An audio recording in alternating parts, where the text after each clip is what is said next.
Welcome. Thank you for joining me here today as we resume with the live reading of Junebug, my personal story through childhood trauma, through PTSD, through all the physical problems that came with that, and out the other side into life, into freedom, into joy, and to all the magic that showed up to assist me along my way, right?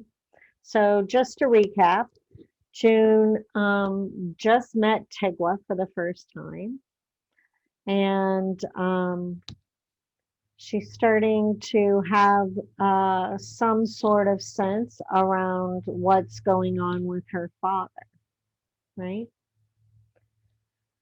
So let's just jump right in.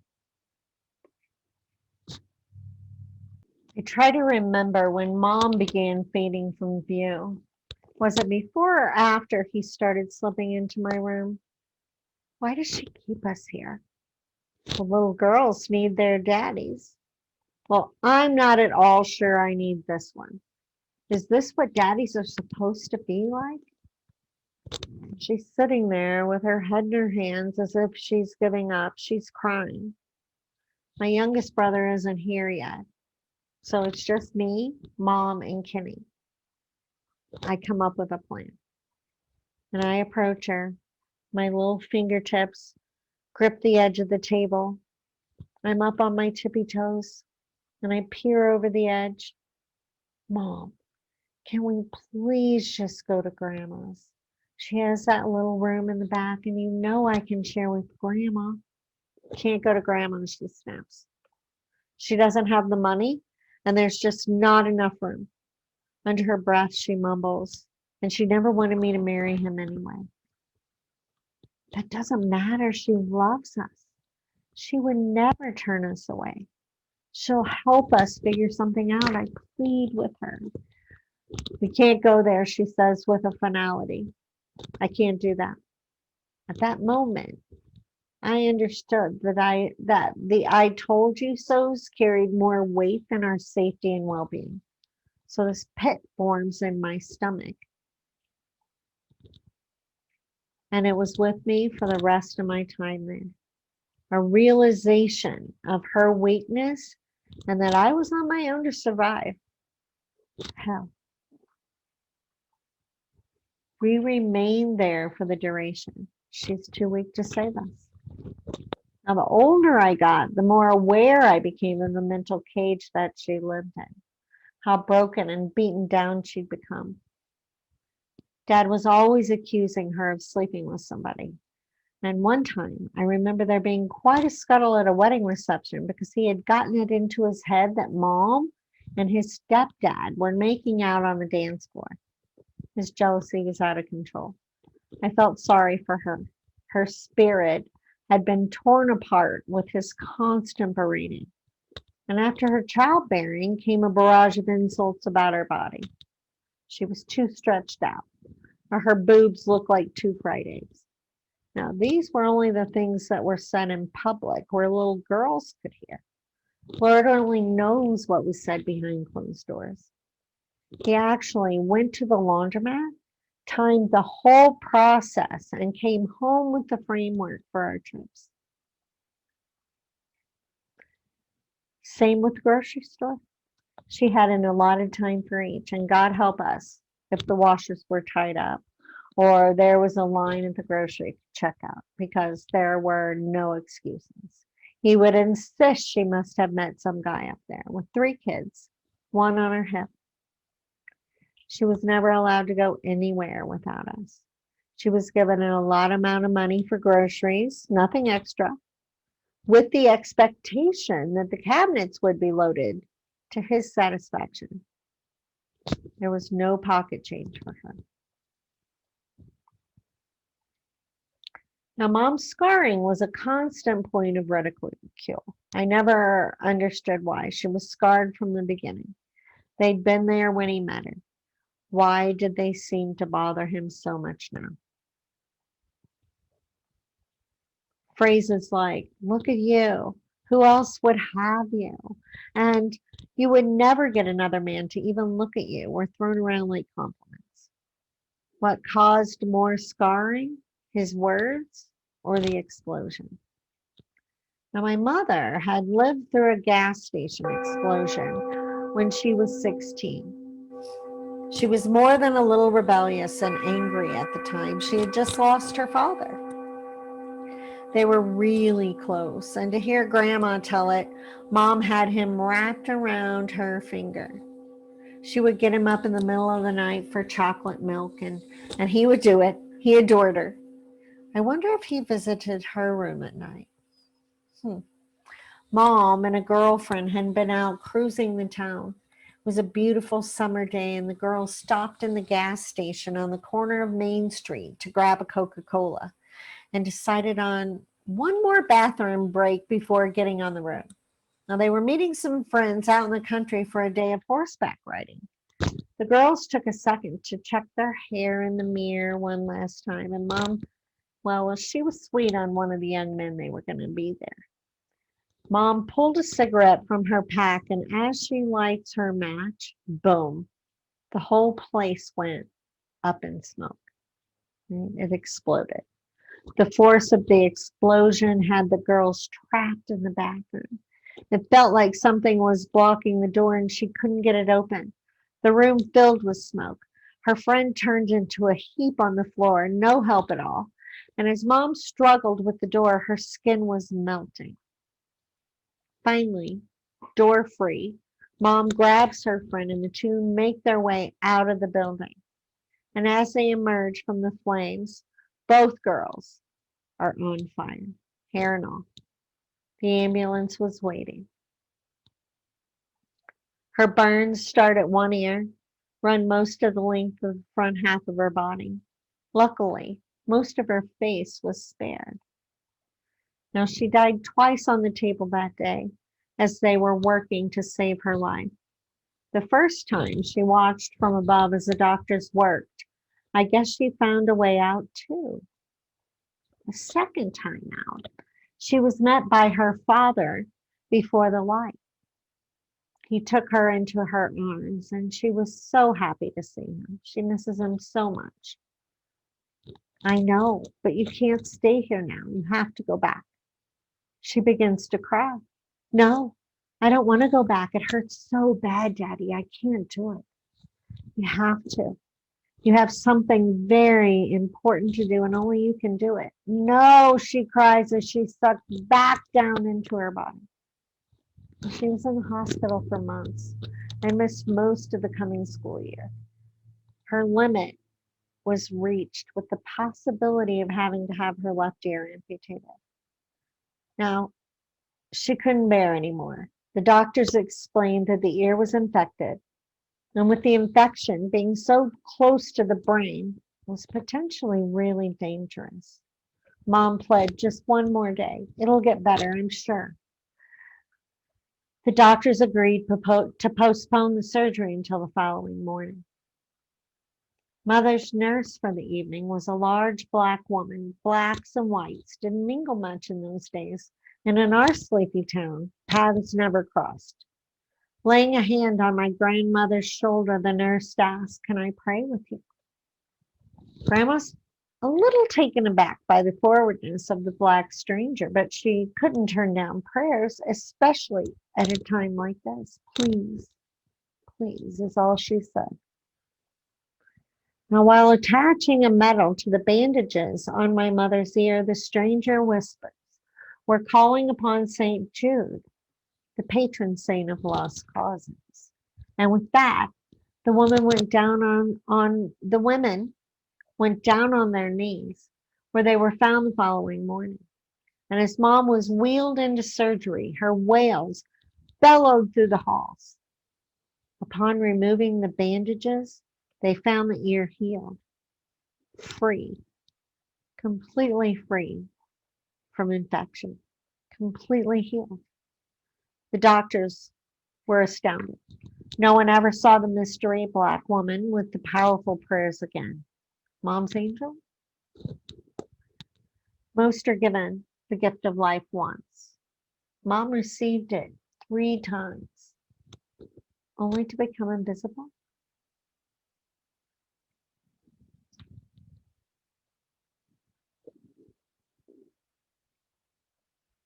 Along came the first doctor.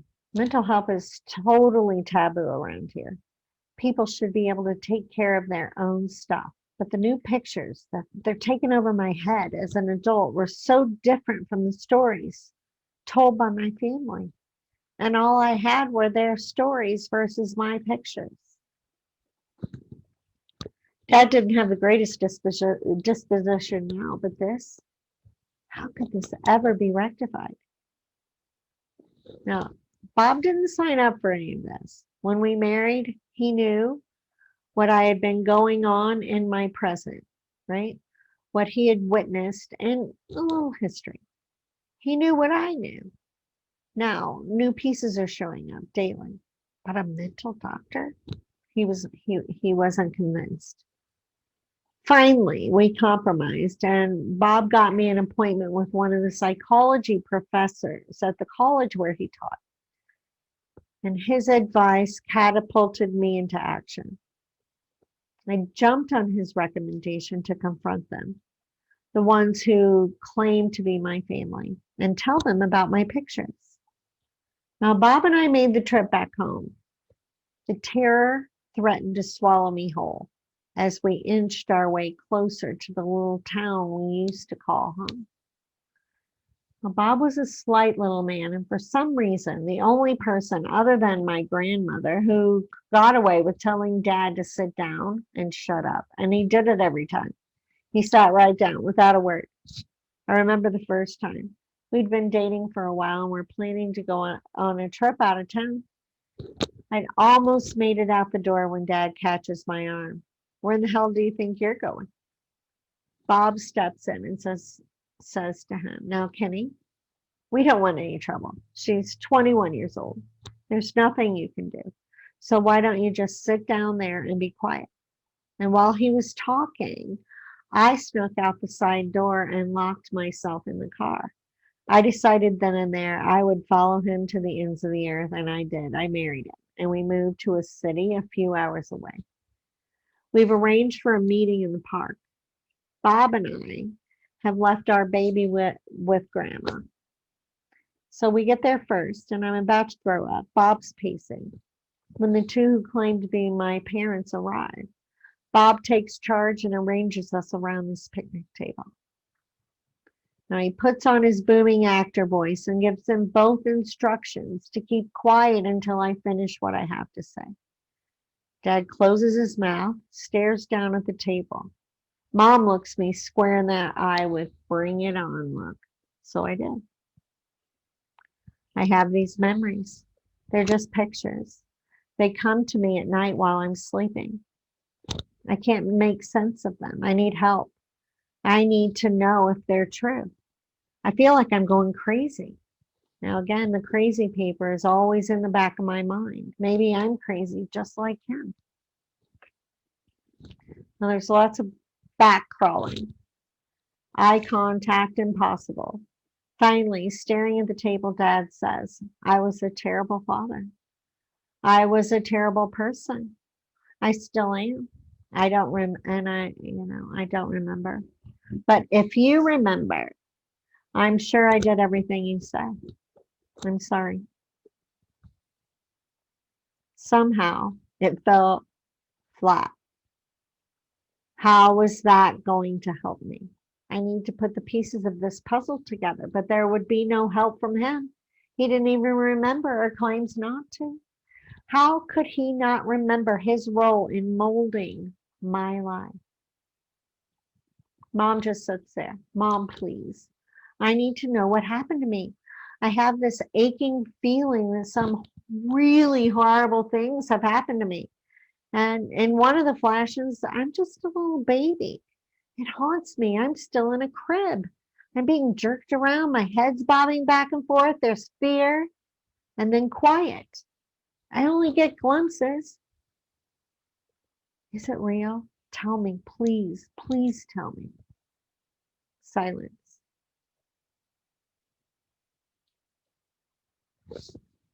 We went everywhere in hordes. Now, Grandma and whatever foster children she had at the time, plus aunts and uncles with a mess of cousins. One beautiful sunny day, we're going to the zoo. I have mixed emotions. I love seeing the animals, but I always leave the zoo sad. I can hear the animals' cries for freedom. They want me to help them. They know I can hear them. What can I do? They long for their homeland. I know what it feels like to be locked in a cage in a world that is not your own. We're all loaded up. Dad started out the day in good form. He loves these outings. It's bright and early, laughter's in the air. For now, there's a picnic basket and a cooler in the back, a fresh beer between his legs, and a six-pack on the seat between him and Mom. Perfection. Charlie prides on the radio. All you have to do is dream is playing on the radio, right? Kenny, Sam and I are crammed in the back in the bucket seats. Sam and I together in one seat because you don't touch Kenny. As usual, Sam never stops moving or talking, and talking. So we finally get to the zoo after the customary 10,000 "Are we there yet?" from Sam and pile out of the car. The air's full of chatter and excitement, and going into the city in and of itself is a special treat. Dad, he's always in charge, begins to herd us towards the gate. By this point, with 3 or 4 beers under his belt, he's good and happy. And I say a little prayer that this is how it stays. I look back over at my shoulder at the cooler, and I know that the chances of that happening are slim to none.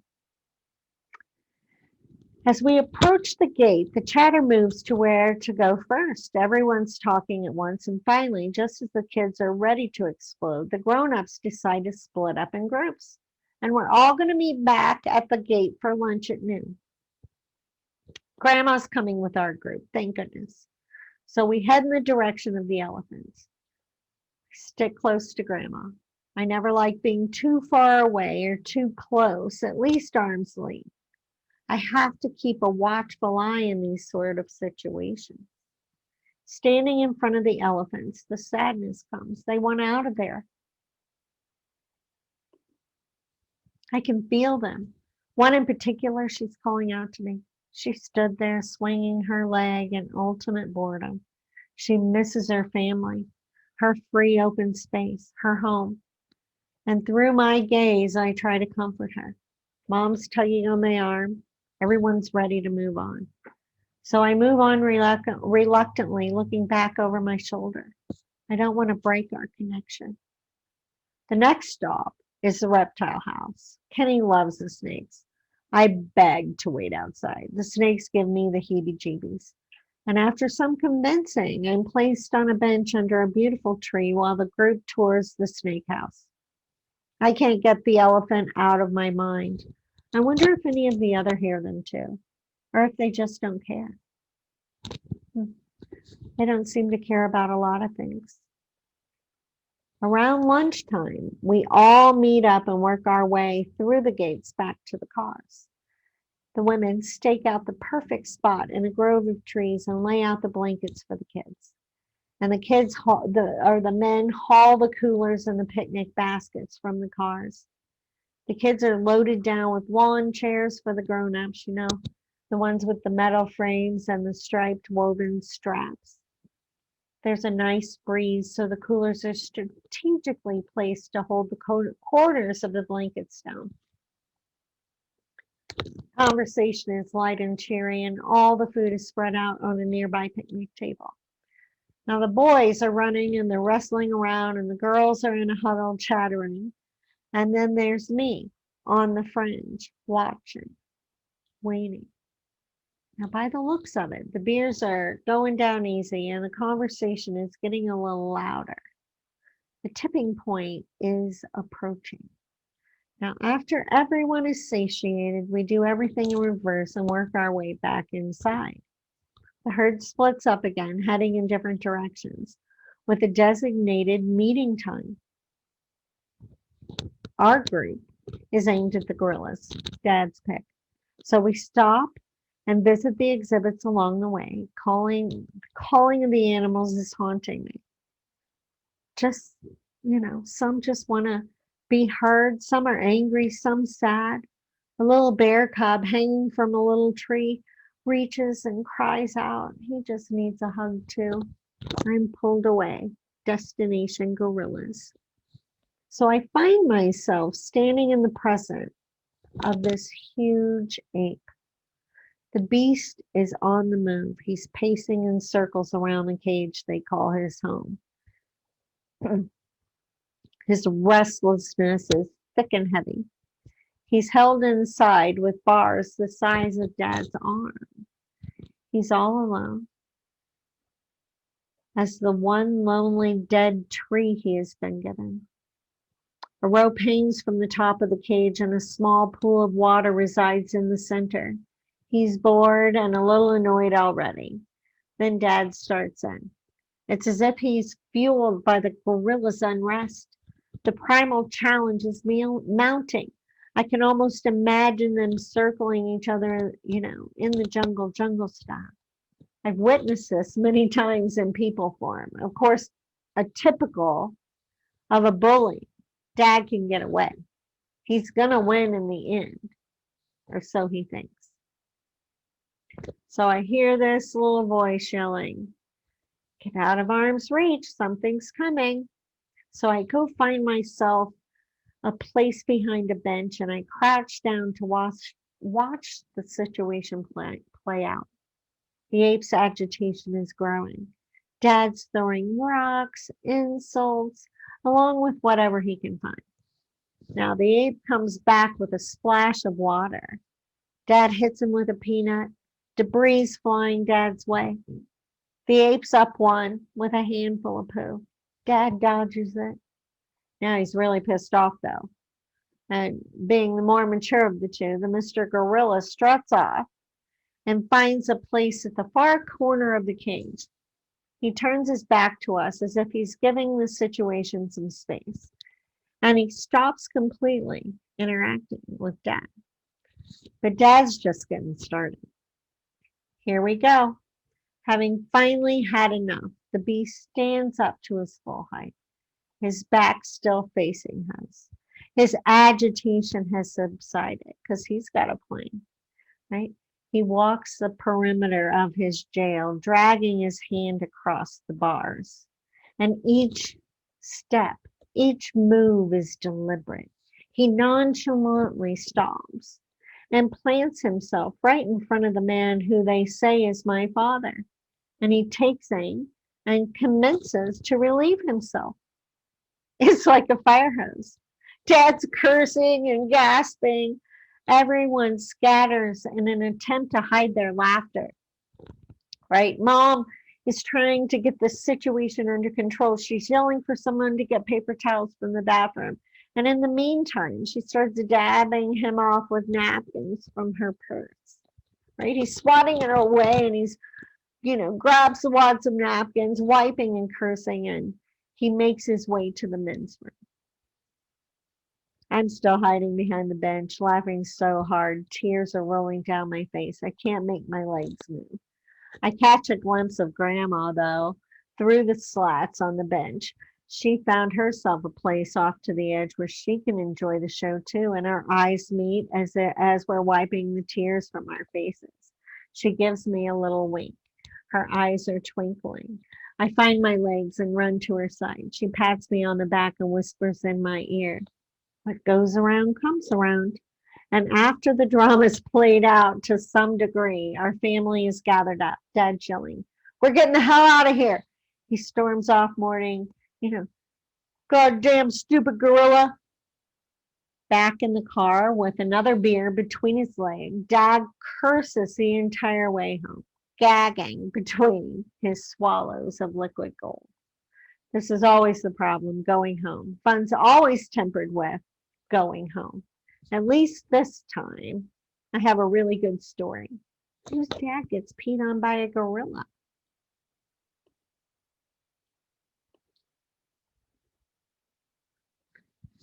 As youngsters, We traveled from one house of cousins to another. I have two girl cousins. It wasn't long before I discovered that I wasn't alone in carrying the keys to the locked up dark places. I remember my eye level being just above the doorknob. I hear some funny noises coming from behind the door that strike a weird nerve. It feels familiar somehow. I turn the knob ever so gently, quietly, quiet as a mouse. I push the door open to Janet's room, just enough for me to see in. Peeking through the crack, I see her older brother has her pinned down at the foot of the bed. She and I make eye contact. His pants are down around his feet, his manly parts inside her. His look tells me there will be all kinds of trouble if I talk, and her gaze just implores me to close the door. I understand her reasons, and I step back, closing the door quietly. Secrets. They're everywhere.